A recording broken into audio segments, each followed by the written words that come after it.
ఆంధ్రప్రదేశ్ రాజకీయాలు పరిపాలనలో మళ్లీ వారాల లెక్క మొదలైంది. ఏ వారం ఎవరు ఎక్కడుంటారో లెక్క తేలబోతోంది. ఇప్పటికే సోమవారం పోలవరం అంటున్న సీఎం చంద్రబాబు ఒక్కరోజు కూడా తీరిక లేకుండా ప్రజల్లో ఉండేందుకు కార్యాచరణ సిద్ధం చేసుకుంటున్నారు. ఉదయం నుంచి సాయంత్రం వరకు కష్టపడాలని నిర్ణయించుకున్నారు. జగన్ మాత్రం ఏ హోదా లేని నాయకుడిగా తయారై కోర్టుల చుట్టూ తిరిగేందుకు రెడీ అవుతున్నారు. మాజీ సీఎంకు కష్టకాలమేనన్న ఫీలింగ్ రాజకీయ వర్గాల్లో కనిపిస్తోంది. ఆంధ్రప్రదేశ్ రాజకీయాల్లో చరిత్ర పునరావృతమవుతుందని అంటున్నారు. 2014 నుంచి 2019 వరకు రాష్ట్రంలో ఏ పరిస్థితి ఉందో ఇప్పుడు అదే సీన్ రిపీట్ కాబోతోందని చెబుతున్నారు. అప్పట్లో సోమవారం, శుక్రవారం చాలా ముఖ్యమైన రోజులుగా ఉండేవి. పోలవరం ప్రాజెక్టును త్వరితగతిన పూర్తి చేయాలని భావించిన చంద్రబాబు ప్రతి సోమవారం క్షేత్రస్థాయికి వెళ్లేవారు. అప్పట్లో సోమవారం పోలవరం అని కూడా అనేవారు. ప్రతి సోమవారం పోలవరానికి వెళ్లి పనులను చంద్రబాబు పరిశీలించేవారు. వచ్చే వారం పాటు చేయాల్సిన పనులపై అధికారులకు దిశానిర్దేశం చేసేవారు. దాదాపు 4 సంవత్సరాల పాటు చంద్రబాబు పోలవరంపై ఫుల్ ఫోకస్ పెడితే 73 నుంచి 75% పనులు పూర్తయ్యాయి. మిగిలిన పనులను మాత్రం పూర్తి చేసేందుకు జగన్ ప్రభుత్వం నిదాన వైఖరిని పాటించింది. రివర్స్ టెండరింగ్ పేరుతో కాంట్రాక్ట్ను మార్చేసింది. మేఘా ఇంజనీరింగ్ను రంగంలోకి దించింది. నిధులు విడుదల చేయకపోవడంతో మేఘా సంస్థ ముందుకు సాగలేకపోయింది. ప్రభుత్వం మారి చంద్రబాబు అధికారానికి రాగానే మేఘా సంస్థను పక్కన పెడతారన్న చర్చ మొదలైంది. 1-2 వారాలు చంద్రబాబు పరిశీలన చేసిన తర్వాత పూర్తి క్లారిటీ వస్తుంది. ప్రాజెక్టు పూర్తయ్యే వరకు చంద్రబాబు ప్రతి వారం పోలవరం వెళ్లడం ఖాయంగా కనిపిస్తోంది.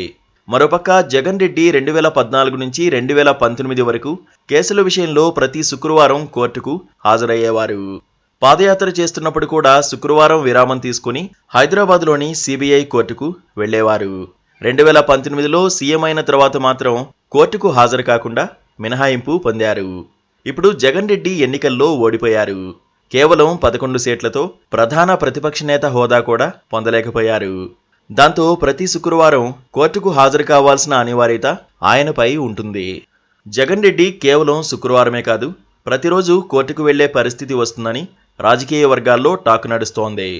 చంద్రబాబు జెంటిల్మెన్నే కానీ తాము ఆయనంత మంచివాళ్లం కాదని టీడీపీ వర్గాలు అంటున్నారు. వైసీపీ హయాంలో జరిగిన ప్రతి అవినీతి మీద కేసు పెట్టాల్సిందేనని టీడీపీ నేతలు వాదిస్తున్నారు. జగన్ ఇప్పుడు ముఖ్యమంత్రిగా లేరు. కోర్టుల్లో కేసులు కూడా వేగం పుంజుకునే అవకాశాలు ఎక్కువగా ఉన్నాయి. ఇప్పుడాయన కోర్టుకు హాజరు కావాల్సిన అనివార్యత ఏర్పడడంతో ట్రయల్ వేగం పుంజుకుంటుంది. కేంద్ర ప్రభుత్వంలోని పార్టీ మద్దతు కూడా ఆయనకు లేకపోవడంతో సిబిఐ దూకుడు పెంచే అవకాశాలే కనిపిస్తున్నాయి.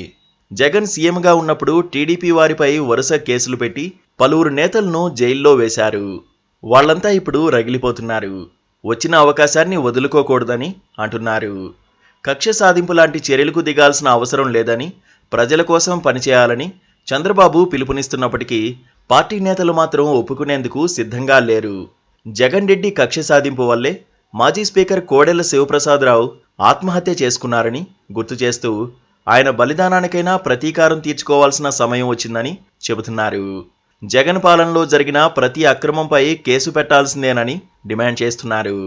జగన్ పార్టీతో అంటకాగి ప్రజలకు అన్యాయం చేసిన అధికారులను కూడా వదిలిపెట్టకూడదని టీడీపీ శ్రేణులు డిసైడ్ అయ్యాయి. ఇప్పటికే కొందరు అధికారులకు సెగ తగలడం మొదలైంది.